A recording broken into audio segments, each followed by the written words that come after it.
Welcome to Carcassonne Online. Get comfortable. Today we dive into the deep mysteries of our past. Right.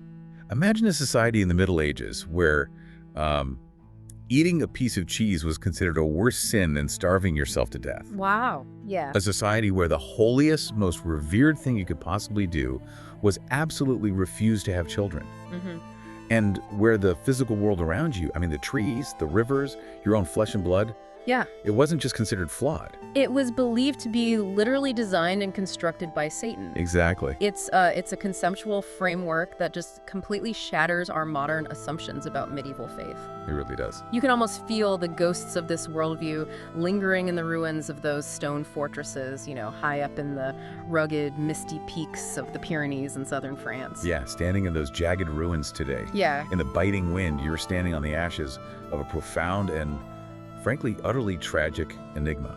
We're speaking to you today with a sense of hushed awe, because the story we're unpacking in this deep dive is far more than just a dry recounting of medieval dates and distant battles. Right. It's a haunting exploration of human belief. It's about a group of people who dared to look at the misery of the physical world and defy the single most powerful, wealthy, and terrifying institution of their era. And it's about the apocalyptic lengths to which absolute authority will go to maintain its total control over the human mind. So we are exploring the Cathars, or, as they preferred to call themselves in their own tongue, the good Christians. You good Christians, yeah. This was the spiritual movement that swept through Europe, but it really took its deepest root in the Languedoc region of modern-day southern France, Right. flourishing primarily between the 12th and 14th centuries. And in this deep dive, we're going to uncover what these people truly believed in the deepest, most secret corners of their souls. We'll examine how their radically pure lifestyle threatened to basically unspool the very fabric of medieval society. And why they were brutally, systematically annihilated in what many historical scholars now look back upon as Europe's first ideological genocide. It's a heavy topic. Very. We have a formidable stack of historical sources, inquisitorial records, and academic analyses before us. And as we guide you through this material, we're asking you to consider the immense danger of radical purity. And the inevitable catastrophe that follows when an immovable belief meets an unstoppable empire. It's a journey into a world that is completely alien to our modern sensibilities, yet strangely, disturbingly familiar in its core questions about power. Power, institutional corruption, and just the desperate search for meaning in a reality filled with suffering. Yeah.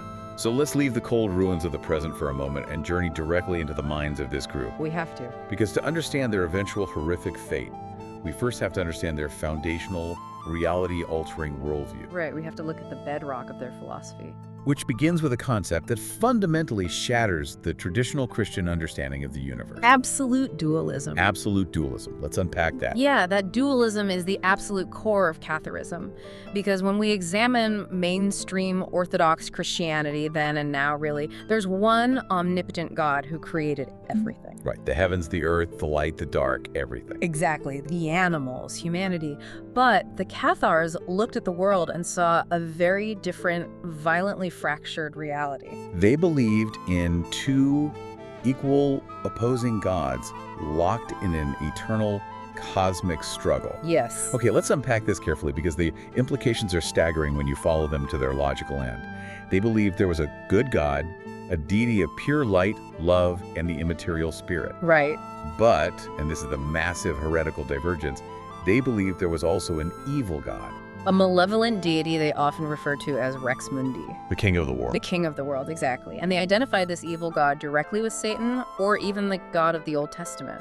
Which is just a massive theological leap. Oh, absolutely. The most crucial part of this dualistic theology is the division of creation. So the good God created the spiritual realm, right? Right, the invisible, eternal, flawless heaven.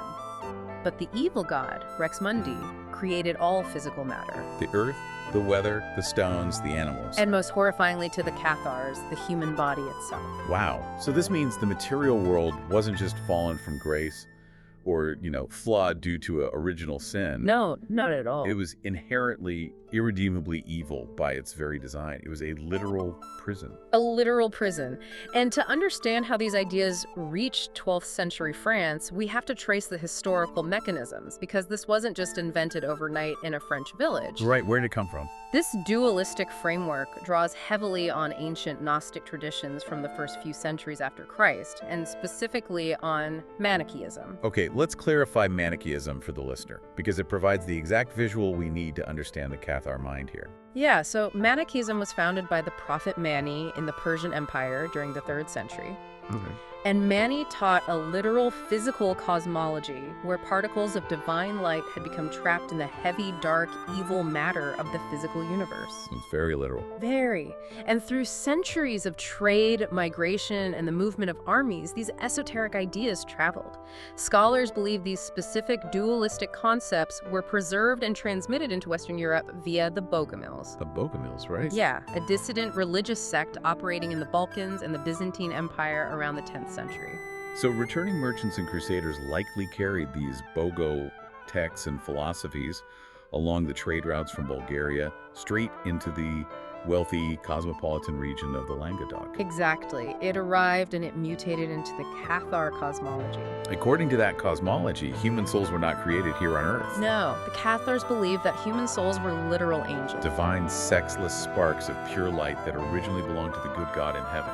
Right, but they were seduced, captured, and dragged down by the evil god across the cosmic veil, who then trapped them inside physical bodies. It's a terrifying thought. As the Calar texts hauntingly describe it, we are all divine angels suffocating in tunics of flesh. Tunics of flesh. God, that's visceral. And because of this angelic imprisonment, they believed in reincarnation, or the transmigration of souls. So if you didn't achieve pure spiritual perfection, If a person died without achieving absolute spiritual purity, without entirely severing their attachment to this evil material world, their angelic soul would not return to the realm of light. because the good God couldn't reach into the material world to save them. Exactly. Instead, the evil god would simply catch that soul again and shove it into a new prison. Another human body. Or even an animal body, forcing it to suffer the miseries of the physical world all over again. I want you, the listener, to really try and conceptualize that framework. Imagine every human being you walk past on the street is a piece of blinding, pure, eternal starlight, but locked completely inside a thick, filthy, suffocating shell of clay. That is exactly how the Cathars saw humanity. So when people ask if the Cathars believed in hell, the answer is a profound yes. But hell wasn't a fiery pit somewhere beneath the ground awaiting you after death. Earth was literal hell. We're already in it. We are serving out our sentences right now, walking around in our own personal torture chambers. This theology, as bleak as it sounds, it provided a highly rational answer to the eternal problem of evil, didn't it? It really did. Theologians have struggled for millennia with the concept of theodicy. Right. If God is all-powerful and all-loving, why is there disease? Why is there famine? Why is there such profound cruelty and suffering in the world? If God is perfectly good, why do children die of the plague? Why do brutal wars tear apart innocent families?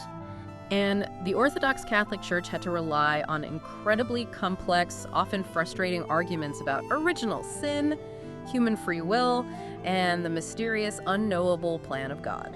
But the Cathar answer, however, was simple, direct, and incredibly appealing to people who lived in the brutal, disease-ridden, violent reality of the Middle Ages. Their answer was this: the world is filled with suffering because the creator of this specific physical world is fundamentally malevolent. The good God has absolutely no power over the material realm. He didn't cause your suffering, Rex Mundi did. It completely absolves the good God of all the world's horrors. I have to push back on this, though. I understand how that cleanly answers the intellectual, philosophical problem of evil. It balances the theological equation perfectly. Sure. But on a human, emotional level, how could anyone find any joy, any solace, or any will to live in a reality where everything they could touch, see, smell, or feel was considered inherently evil? Right. A world where your own beating heart and breathing lungs are a demonic trap. It sounds like a recipe for absolute crushing despair. It was a theology of profound alienation, there's no denying that. You're a stranger in a strange land, surrounded by hostility. Yeah. But the psychological mechanism here is actually one of ultimate liberation. How so? Well, the solace came from the absolute certainty that your true essence, your soul, was completely untainted by the filth of this world. You were a divine being. Oh, I see. The dirt of the physical world could not touch the light inside you. The goal wasn't to find joy in the material world. The goal was to escape it, to go home to the light. And knowing there was a clear, actionable path to taking off that dirty tunic of flesh once and for all provided an immense, powerful sense of spiritual purpose. Exactly. And that transition from spiritual purpose to physical reality brings us to how these beliefs dictated their daily existence. We're moving now from the abstract philosophy of the cosmic struggle down into the homes, the bedrooms, and the dining tables of the Languedoc. Because if you truly deeply believe that the physical world is a satanic trap, that belief forces your hand. It dictates the way you eat, the way you love, and the way you live every single day. The logical deductions they made from their core premise were absolute and uncompromising. Let's examine human reproduction, for instance. Okay. If the human body is a prison crafted by the evil god specifically to trap divine angels, then the biological act of procreation is not a blessing. It's the ultimate moral evil. By conceiving a child, you're acting as an active accomplice to Satan. Yes. You are biologically manufacturing a new prison cell and dragging another pure trapped angel out of the cycle of potential salvation, forcing it into a new lifetime of physical suffering. Precisely the logic. To the Cathars, procreative sex was arguably the worst action a human being could undertake. Wow. Consequently, the institution of marriage, which was designed and blessed by the Catholic Church specifically for the purpose of procreation, was completely worthless and inherently sinful to the Cathars. Which leads to an incredible historical paradox. Yeah. Here's where it gets really interesting. Because they were so extreme in their rejection of the physical world, so utterly horrified by the idea of creating biological life, they accidentally backed into social stances that look incredibly progressive to a modern observer. Especially for the 12th century. Right. Because procreative sex was the ultimate sin, non-procreative sex was evaluated completely differently. The historical records indicate they did not condemn contraception at all. That's huge. Furthermore, they had no doctrinal objection to homosexual relationships. Wait, really? Yeah. In fact, following their strict internal logic, a homosexual relationship was morally superior to a heterosexual marriage because it carried absolutely zero risk of accidentally trapping a new soul in a physical body. That entirely flips the medieval moral code on its head. Yeah. The Catholic Church at the time was preaching the exact opposite. Absolutely. And this accidental progressivism didn't stop at sexuality. It extended deeply into gender equality, didn't it? It did. The mechanism for this equality stems directly from the concept of the soul. If the true self is the soul, and the soul is a sexless divine angel from the realm of light, then the physical distinction between male and female is just another meaningless, arbitrary trick of the evil god. Right, the tunic of flesh might be shaped as male or female, but the divine prisoner trapped inside is identical. Because of this, men and women were viewed as entirely spiritually equal. An angelic soul could be reborn as a man in one life and a woman in the next. Which meant women could hold actual positions of spiritual authority. Yes. I mean, in a time when the Catholic Church strictly prohibited women from nearly all positions of ecclesiastical power, treating them as descendants of Eve who bore the unique heavy stain of original sin and temptation, the Cathars were elevating women to the status of spiritual leaders. The sources estimate that up to 50% of the Cathar spiritual elite were women. 50%. That's incredible. If you were a woman in the 12th century Languedoc, Catharism offered a level of respect and autonomy that Orthodox dogma flatly denied you.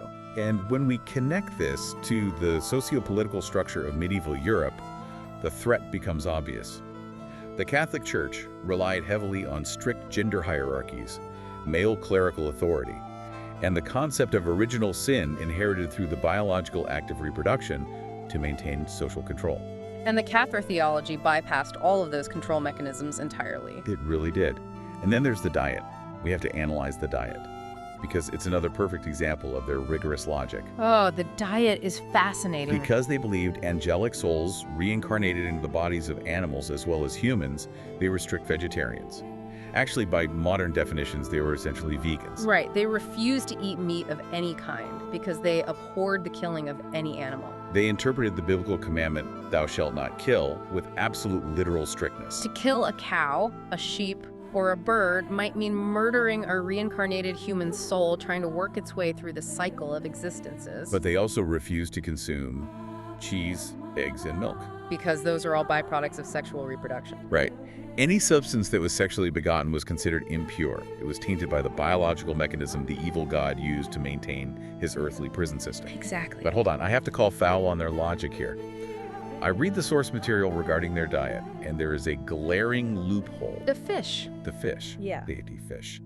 If they were supposedly these highly logical, rigorous scholars who deduced that all physical matter is a satanic prison, how did they rationalize eating fish? Didn't fish still have physical flesh? Weren't they still part of the material world created by Rex Mundi? Well, to our modern scientific understanding, it appears completely hypocritical, yes. But it made perfect sense based on the accepted science of the Middle Ages. Wait, really? Yeah. Medieval people, including the educated classes, incorrectly believed in spontaneous generation. They believed that fish reproduced asexually in the water without sexual connection or copulation. Therefore, because fish were not the product of sexual reproduction, they didn't carry the taint of the evil god's reproductive snare, and they could not house reincarnated angelic souls. That is fascinating. So it wasn't hypocrisy, it was just flawed biology. Exactly. Furthermore, they looked to the New Testament and noted that Jesus fed the multitudes with loaves and fishes, never meat. They were aligning their diet with their understanding of biology and scripture. Still, if we look at the entire framework, it presents a fatal structural problem for a religious movement. I mean, if procreation is the ultimate sin, your religion has a fatal math problem. Right. You cannot biologically breed a next generation of followers. You have to recruit them. Yes. But how do you recruit normal, everyday medieval peasants and merchants to a life of total celibacy, strict veganism, and absolute poverty? You don't. You create a loophole. You create a two-tiered society. This structural innovation was brilliant, really. They solved the problem of these impossible ascetic rules by splitting their society into two distinct tiers. The ordinary believers, known as the credantes, and the spiritual elite, known as the perfecti, or the good men and good women. It's almost like a modern political movement. You have the radical, hardcore activists sleeping in tents, chaining themselves to trees, and giving up all worldly possessions. Those are the perfecti. Right. And then you have the millions of normal people who just vote for the movement and donate money, but still go home to their comfortable beds and normal lives. Those are the credantes. That's a great analogy. The credantes married, had children, ate meat, swore oaths, and fought in wars. They lived typical medieval lives. Right. They recognized and agreed that the material world was fundamentally evil. But they also recognized that they were currently too weak or too entangled in the economic and social realities of the world to break free from it in their current lifetime. Wait, so the average believer just lived a completely normal, flawed life and basically waited until their deathbed to get this ultimate get-out-of-reincarnation-free card? Essentially, yes. The central, in fact, the only sacrament of the Cathar faith was a ritual called the consolamentum. It was a spiritual baptism. But without water, right. Right. It did not use water because water is material and therefore part of the evil creation. It was performed purely by the laying on of hands and the placing of the Gospel of John on the believer's head. Okay. They believed this ritual transmitted the Holy Spirit, completely removing all sin, reversing the fall of the angelic soul, and transforming a believer into a pure member of the elect. And because this ritual completely wiped the spiritual slate clean, the credentes would defer receiving it until they were literally on their deathbeds. Exactly. Just like some very early Christians did with water baptism in antiquity, they'd wait until they were about to die so they wouldn't have the time or the opportunity to accidentally sin again and ruin their hard-won salvation. If a believer received the consolamentum on their deathbed and passed away shortly after, their soul was finally free. It would bypass the terrifying cycle of reincarnation, escape the grasp of Rex Mundi, and fly straight back to the realm of pure light. Right. But what about the perfecti?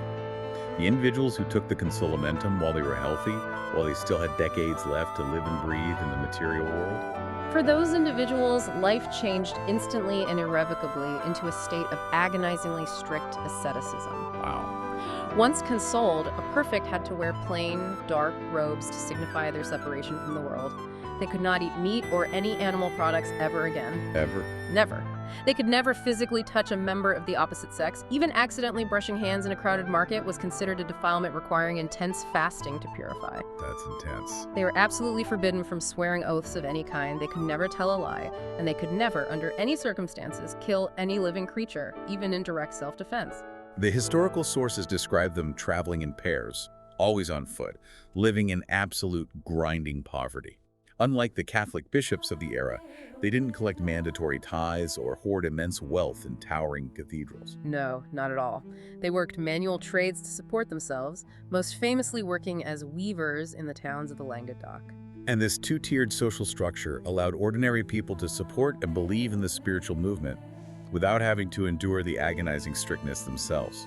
Crucially, it provided the medieval community with visible, living saints. The perfecti were deeply, profoundly revered by the credantes because they actually practiced the extreme poverty and piety they preached. Which makes sense. And this reverence was codified in a specific daily ritual called the Melhoramentum. Right, the Melhoramentum. When an ordinary believer met a perfect in the street or in a home, they'd perform this ritual. The believer would kneel, bow down to the ground 3 times, and ask the perfect to pray for them. To ask God to bring them to a good end, which specifically meant living long enough to receive a deathbed consolamentum. Exactly. Catholic inquisitors later repeatedly accused the Cathars of idolatry, claiming they worshipped the perfecti during this ritual. But the Cathar theological defense maintained they were simply revering the Holy Spirit that dwelt inside the purified vessel of the perfect. Right. Now, there is another practice tied to the consolamentum that I found incredibly dark, almost horrifying, when I was reading the inquisitorial sources, the Endura. Let's examine the psychology of what it actually means to undertake the Endura. The Endura is perhaps the most heavily scrutinized and misunderstood aspect of Cathar practice. It essentially amounted to a form of voluntary euthanasia by fasting to death. Imagine the scenario. A believer falls terribly ill. Yeah. They think they're dying. They call for the perfecti. They receive the consolamentum, and they're spiritually cleansed, ready to ascend to the light. But then, against all odds, the fever breaks. They miraculously start to recover. They now face a terrifying, agonizing choice. They are officially perfect now. If they recover and go back to their normal life, if they eat a piece of cheese or tell a white lie or sleep with their spouse, they instantly lose their salvation. They belong to Rex Mundi again, and they will be reincarnated back into hell. So to guarantee their hard-won salvation, to ensure the prison door remained open, some individuals in this specific situation would choose the Endura. They would voluntarily refuse all food and sometimes even water and simply starve themselves to death to ensure their souls escape before they could sin again. That is deeply unsettling. It is. Later Catholic propagandists and inquisitors seized on this practice, writing lurid accounts claiming Cathars were constantly committing mass suicide, eating crushed glass, or slashing their wrists. Wow, really? Yeah, but the actual historical evidence and inquisitorial records suggest the Endura was mostly limited to those already suffering terminal illnesses. Okay, that makes more sense. Or later on, during times of intense, horrific persecution when falling alive into the hands of the Inquisition was deemed a worse fate than starting in a hidden cave. It paints a vivid picture of a people so desperately, utterly focused on the spiritual world that the physical body was reduced to nothing more than an obstacle to be discarded. Exactly. But the lingering question is, how did they justify all of this scripturally? Yeah. I mean, they explicitly called themselves good Christians. They read the New Testament. Right. How did they look at the exact same scriptures that the Pope in Rome was reading and come to such wildly different radical conclusions? To understand that, we have to delve into their radical Christology and how they entirely rewrote the sacred narrative. To the Cathar mind, the Orthodox idea of the Incarnation was abhorrent. The idea that the good God, a being of pure, immaterial, flawless light, would willingly descend into this corrupt, filthy, satanic material world and take on a physical body of meat, blood, and bone was completely illogical to them. It violated the core premise of their dualism.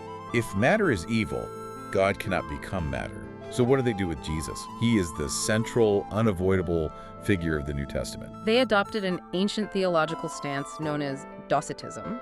They believed that Jesus only appeared to be human. A phantom. Yes, a divine illusion, a purely spiritual entity sent across the cosmic divide by the good God as a messenger to teach trapped humanity the escape route. Right. Because he was purely spirit, he didn't have a real physical body. He didn't actually consume physical food. His feet didn't actually touch the physical dirt. He didn't actually bleed. And most importantly for Christian theology, he didn't actually die on the cross. Exactly. Which completely fundamentally invalidates the resurrection. To the Catholic Church, the physical death and bodily resurrection of Jesus Christ is the entire cornerstone of the faith. But to the Cathars, a physical resurrection was a horrifying, nonsensical idea. Why would a liberated divine spirit ever want its evil physical body back?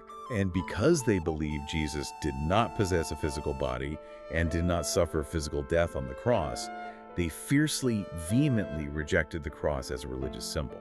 Right. To them, it was not a symbol of divine sacrifice and salvation. It was merely an evil, material instrument of torture, crafted from the evil material world by agents of the evil God.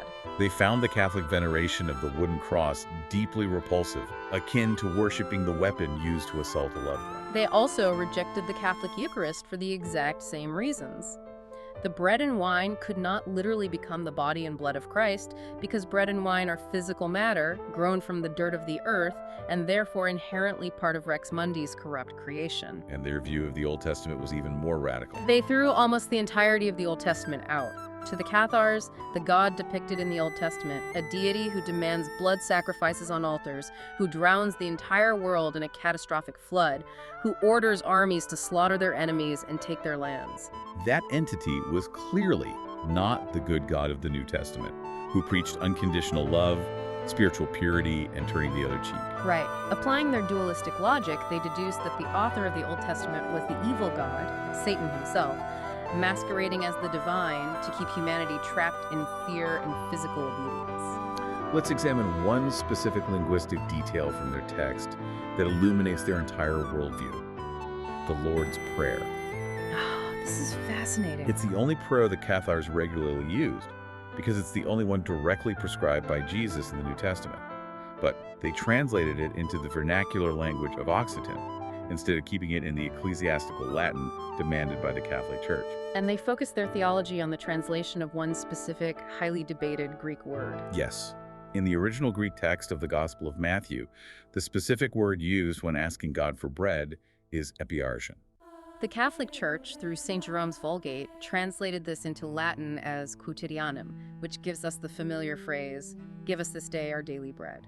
It's traditionally interpreted as a request for physical sustenance, for the material food needed to survive the day. But the Cathars, and it's worth noting that many modern linguistic scholars agree this is actually closer to the original literal Greek meaning, translated epiagon to mean supersubstantial. Supersubstantial. So their prayer was, "Give us this day our supersubstantial bread." It's a profound, universe-altering theological shift contained in a single word. By praying for supersubstantial bread, they weren't asking God for physical food. Right, remember, physical food is evil matter. Asking the good God for material goods makes no sense in their cosmology. Exactly. They were asking for spiritual nourishment, the divine light, the bread from beyond physical substance. It's incredible how the translation of a single word carries the weight of an entire theology, completely separating spiritual sustenance from physical survival. They also notably included the doxology at the end of the prayer, "For thine is the kingdom, the power, and the glory forever." This was a phrase the Catholic Church had removed from their standard liturgy, but which existed in early Eastern Greek texts. Which moves, they weren't just a group of uneducated, illiterate peasants inventing a new heresy out of thin air to rebel against their local priests. Surviving texts like the Book of the Two Principles and the Gospel of the Secret Supper, which we know they possessed and studied, indicate they were preserving very early esoteric Gnostic traditions. They were serious scholars of a hidden alternative Christianity that had flowed into Europe from the East. Absolutely. So we have established this massive, sophisticated movement. They possess their own highly rationalized theology, their own unique rituals like the Consolamentum, and a brilliantly effective two-tiered social structure. Furthermore, their perfecti are peaceful, strict vegans living in absolute manual poverty. Why couldn't the dominant Catholic Church just let them be? This wasn't just a quiet, localized philosophical disagreement happening in the shadows of a single monastery. No, the Catholic Church could not ignore them because Catharism had become a rapidly spreading wildfire that threatened the absolute foundational authority of Rome. To understand why Rome panicked, we have to look at the socio-political landscape of the late 12th and early 13th centuries. The Languedoc, in southern France, was arguably the most prosperous, cultured, and tolerant region in all of Europe. It was the land of the troubadours, of high art, of courtly love, and of significant political independence. It was a patchwork of powerful local lords and was not fully controlled by the centralized kingdom of France to the north. And in this fertile, intellectually open ground, Catharism wasn't just surviving, it was thriving. The good men weren't hiding in caves at this point. They were holding highly publicized, formal debates in the town squares against Catholic theologians. And by many accounts, they were winning the intellectual arguments. We have records of the debate at Montreal in 1204, where Catholic authorities were deeply frustrated by the Cathars' deep scriptural knowledge. They were winning the debates, but more importantly, they were winning the public relations war. The optics were utterly disastrous for the Catholic Church. Imagine the scene. You had Catholic bishops and papal legates arriving in the Languedoc draped in luxurious silks and jewels, riding magnificent retinues of fine horses, and living in opulent luxury built on extorted tithes from the peasantry. And these wealthy men are trying to preach about the poverty and humility of Jesus Christ. Right, and standing right next to them in the debate square is a Cathar perfect. Emaciated from intense fasting, wearing a simple, rough black robe, who spends his days working a manual loom just to feed himself his meager diet of vegetables. The common people and even the local nobility looked at the two and asked the obvious question. Which one of these men actually looks and lives like an apostle of Jesus? The hypocrisy of the Catholic hierarchy was glaringly obvious, and the Cathars exploited it perfectly. The movement was so persuasive that even Catholic priests in the Languedoc were abandoning their parishes and converting to Catharism. Wow. But the threat went far beyond mere theological embarrassment. This was a systemic, existential threat to the economic and political order. Let's explain the exact mechanisms of medieval power here. The entire medieval feudal system was held together by two fundamental pillars. Money and oaths? Money and oaths. The Catholic Church funded its massive, continent-spanning empire through tithes, a mandatory 10% tax levied on every single person, from the poorest farmer to the wealthiest lord. But the Cathars preached that giving material wealth to a corrupt, material, satanic church was a grievous sin. Consequently, massive populations in the South simply stopped paying their tithes. The church was bleeding revenue. And then there's the issue of oaths. In a medieval world, before modern written contracts, formalized law enforcement, or standing national armies, society was entirely glued together by men swearing sacred oaths of fealty. A knight swore an oath to his lord, a lord to his king, usually enacted by swearing upon a Bible or a holy relic. But the Cathars, following the Gospel of Matthew, literally where it says swear not at all, absolutely refused to take oaths under any circumstances. So what does this all mean? Furthermore, because they believed earth was hell and reincarnation was the punishment, they didn't believe in the Catholic version of hell. Right, therefore, the church couldn't use the threat of eternal damnation to terrify the populace into political obedience. If you take away the money from the tithes, if you refuse to take the oaths that legally bind the peasants to the lords and the lords to the king, and you take away the psychological weapon of the fear of hell, the entire medieval power structure completely collapses. For Pope Innocent III, who was aggressively trying to consolidate ultimate papal authority over all European monarchs, this was a socio-political nightmare. It wasn't just about saving wayward souls from heretical doctrine. It was about preventing the total economic and political unraveling of the church's dominance. The Cathar movement was an existential threat to the Roman world order. If the independent-minded Languedoc was allowed to successfully break away and defund the church, the heresy would inevitably spread over the Alps, to Italy, east to Germany, and north to England. The church had to act, and act decisively. Initially, they attempted a spiritual counteroffensive. They tried preaching. Pope Innocent sent Dominic de Guzman, who would later be canonized as Saint Dominic. Oh, okay. Dominic founded the Dominican order specifically to outpreach the Cathars.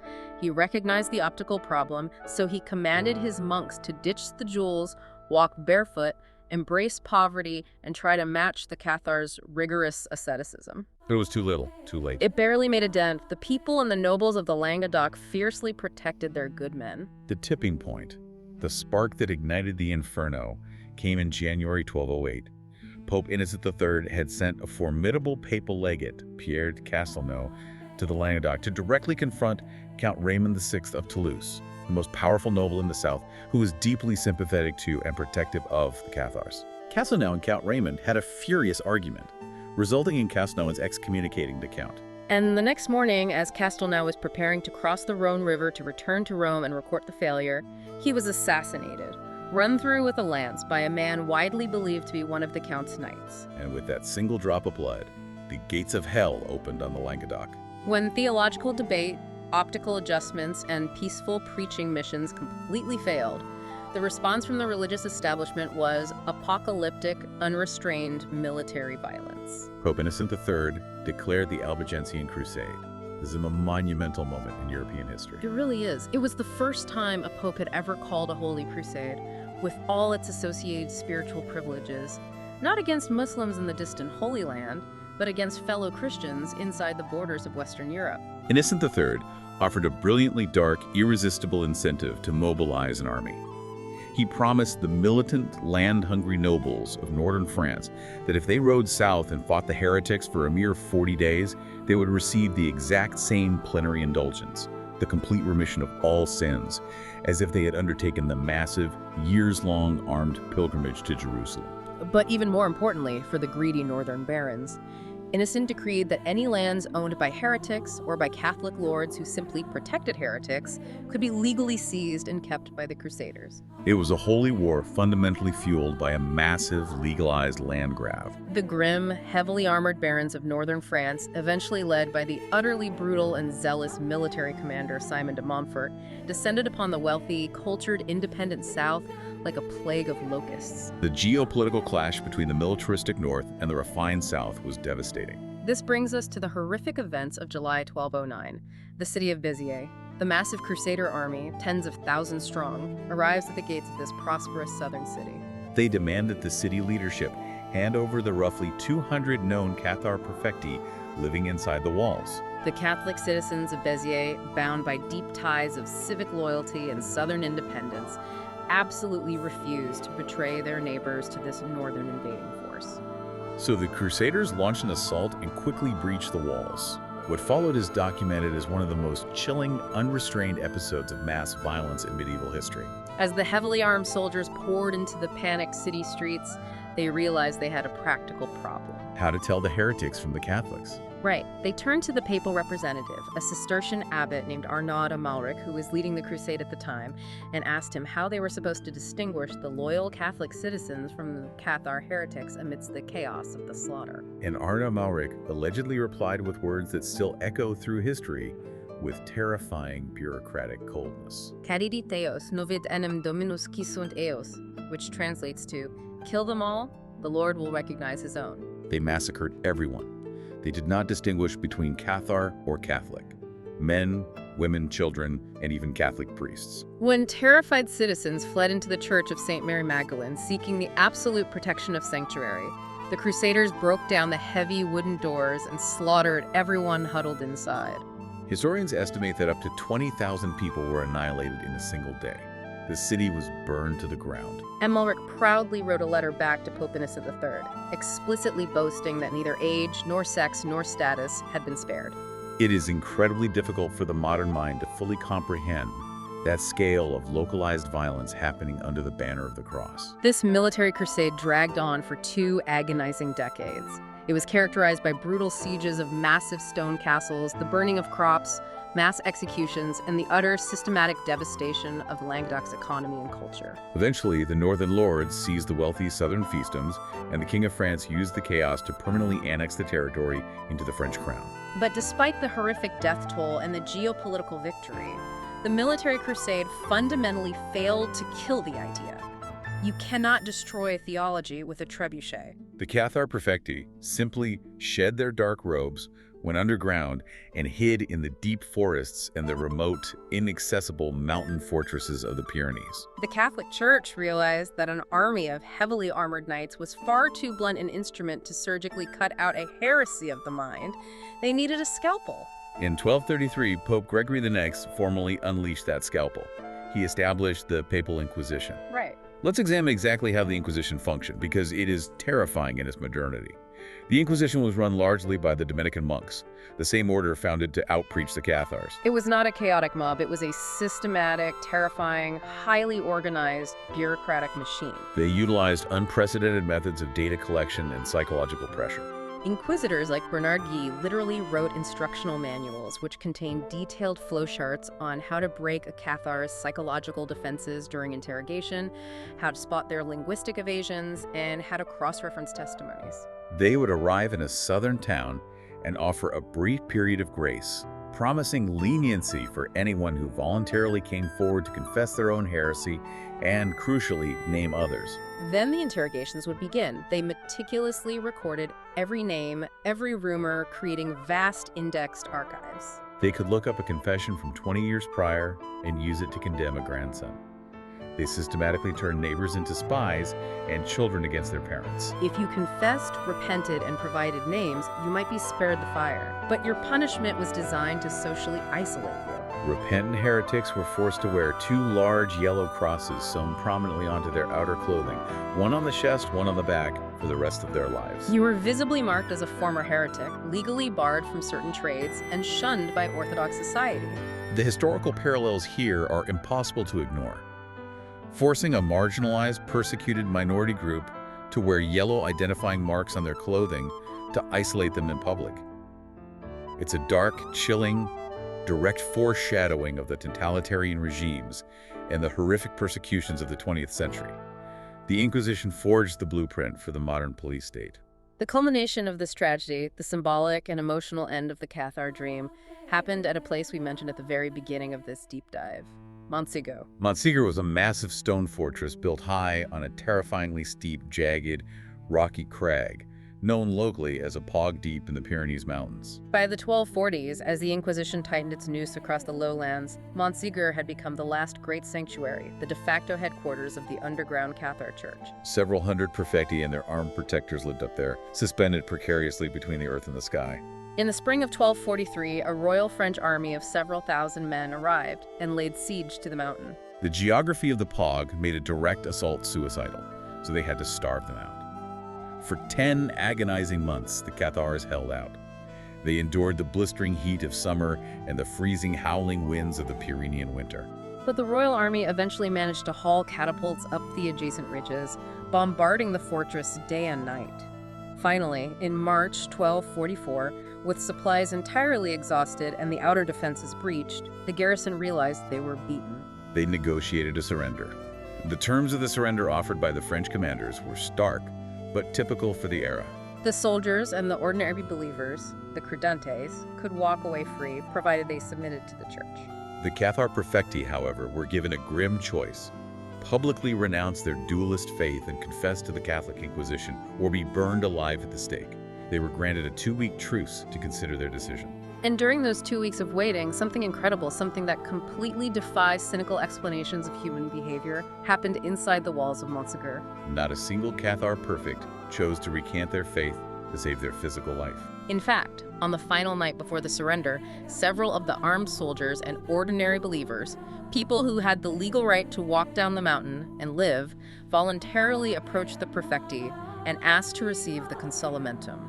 They actively chose to become perfects at the very last hour, knowing with absolute certainty that it meant they would be burned alive the next morning. On March 16, 1244, over 200 Cathar perfects walked down the steep, rocky path of the mountain. They did not scream, they did not fight the guards. According to the historical chronicles, they calmly, voluntarily threw themselves into a massive wooden palisade that had been built to the foot of the mountain and set ablaze by the Crusaders. The field where this massive pyre was lit is still known today as the Prat dels Cremats, the field of the burned. The absolute conviction it takes to walk voluntarily into a roaring fire. It is staggering to contemplate. After the fall of Montsegur, the organized institutional structure of the Cathar Church was definitively broken. The Inquisition spent the next century methodically hunting down the scattered, terrified survivors who hid in caves and remote forests. The last known Cathar perfect in the Languedoc, a man named Guillaume Belibast, was betrayed by a spy and burned at the stake in 1321. The fires finally went out, leaving behind an estimated death toll of 500,000 people over a century of violence. Many modern scholars argue quite forcefully that this was Europe's first ideological genocide.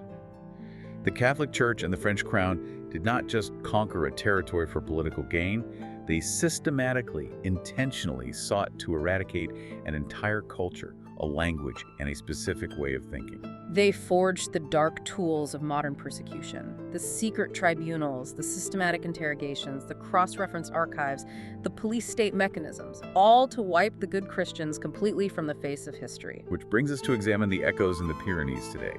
What remains of them after the fires have long since cooled and the fortresses have crumbled into ruins. The physical and cultural scars on the region are still deeply visible. The rich, independent Occitan culture, the language of the troubadours, was decimated, suppressed, and absorbed into the centralized kingdom of France. But human nature abhors a vacuum, and where history is violently erased, myth and legend rush in to fill the void. There are endless, persistent legends that on the final night before Monsieur fell, 4 Cathar perfects managed to escape down the sheer, vertical face of the Côte en ropes, carrying the secret Cathar treasure. Pop culture and pseudo-history have run wild with this narrative for centuries. Was it a massive hoard of gold? Was it ancient secret Gnostic Gospels? Was it the Holy Grail itself? These myths, however historically unfounded, have fueled a massive modern tourist industry in southern France, which is now heavily and ironically branded as Pays Cathar Country. You can buy Cathar-branded wine, stay in Cathar-themed hotels, and hike up to the ruined castles, all profiting off of people who believed material wealth was satanic. But beneath the superficial layer of tourism, there is a massive, fiercely contested debate happening in academic circles today regarding the historical reality of the Cathars. This is known as the revisionist movement in medieval history, championed by historians like R.I. Moore. These revisionists argue that the Catholic Church actually entirely invented the concept of a unified, organized Cathar religion. They suggest the whole phenomenon was a manufactured moral panic, a fabricated conspiracy theory cooked up by greedy church bureaucrats and northern nobles to legally justify a violent land grab and the centralization of power. They argue there were just scattered, disconnected local dissidents, not a rival, dualist anti-church. I have to push back incredibly hard on this academic revisionist theory. Go ahead. If this was just a fabricated moral panic by the church, a phantom threat entirely invented by medieval bureaucrats to steal land, how do we explain the intricate, specific, highly consistent theology recorded in their own surviving texts, like the Book of the Two Principles? It's a strong point. How do we explain the highly specific translation of the Lord's Prayer? And most importantly, how do we explain the events of March 1244? How do you explain over 200 people at Montsegur who voluntarily walked into a roaring fire when they could have just walked away by saying a few words of submission? You're absolutely right. People do not voluntarily burn alive for a fabricated moral panic or a clerical typo in a papal registry. Exactly. It is a delicate historical balance to strike. We must certainly acknowledge that the medieval Catholic Church absolutely exaggerated the centralization, the institutional hierarchy, and the immediate existential threat of the movement. They weaponized the label Cathar, applying it broadly to anyone who politically defied them. However, to deny the existence of a deeply held dualistic belief system, to ignore the unique documented rituals like the Consolamentum, and to dismiss the profound generational trauma left on the people of the Languedoc is to deny the historical reality of the victims. The good Christians were real, their beliefs were profound, and their annihilation was a historical tragedy of immense proportions. Absolutely. We've taken a long, dark journey today. We have walked with the people who looked at this physical world with all its beauty, its agonizing pain, its hunger, and its brutal violence, and decided, with absolute conviction, that it was a trap. A prison designed by a malevolent god, specifically to keep divine starlight locked in filthy clay. Their pursuit of absolute spiritual purity, their desperate ascetic desire to escape the cycle of suffering, was met with absolute physical destruction by the very institutions that claim to represent God's love on earth. Their story forces us to look closely at the long, dark shadows cast by the victors of history. It reminds us of the terrifying, destructive power of unquestioned institutional authority, and conversely, the enduring, unbreakable strength of the human spirit when it is absolutely convinced of its own inner divinity. Before we leave you, we want you to mull over a lingering dark idea, something that builds on everything we've uncovered in this deep dive. The Cathars truly believed that this material world is a literal hell. They believed it was designed by an evil creator specifically to cause suffering, to inflict pain, and to violently crush the divine spirit. When you look back at the horrific genocidal crusade that wiped them out, the massacres of women and children, the neighbors betraying neighbors to the Inquisition, the massive pyres of Montségur burning against the cold Pyrenean sky, in a very dark, deeply unsettling way, didn't the material world prove him exactly right? It's a haunting question. The very violence and cruelty used by the world to extinguish their light seemed to perfectly validate their darkest beliefs about the inherent nature of our reality. We leave you with that thought, standing once again in the cold, howling winds of those ruined stone fortresses. Thank you for joining us on this deep dive. Until next time, stay curious and keep questioning the shadows.